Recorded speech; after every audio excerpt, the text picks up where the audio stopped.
Well, we've long had concerns about the Iranian nuclear programme and been very clear that Iran cannot have a nuclear weapon. The US has now taken action to alleviate that threat.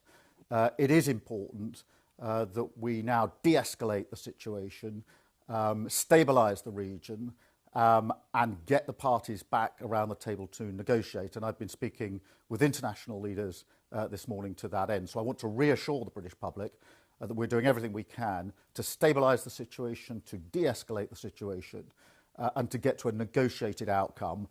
But I'm very clear in my own mind that Iran cannot be allowed to have a nuclear weapon. That is the greatest threat to stability in the region. Well, my focus is on de-escalating the situation. I accept your challenge that there is a risk of escalation.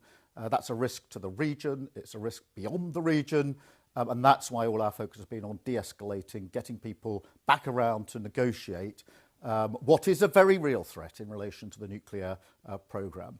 In relation to the UK, we were not involved in the attack. We were given due notice, as we would expect as close allies to the US, and we have been moving assets to the region to make sure that we're in a position to protect our own interests, our personnel and our assets, and of course those of our allies. Well, it's clearly a fast-moving situation, and there's been a huge amount of discussions in the days since the G7 ended, and the US has now taken the action to alleviate the threat that Iran's nuclear programme poses. My position throughout has been as a calling for de-escalation, to get people around the table to negotiate a better outcome diplomatically.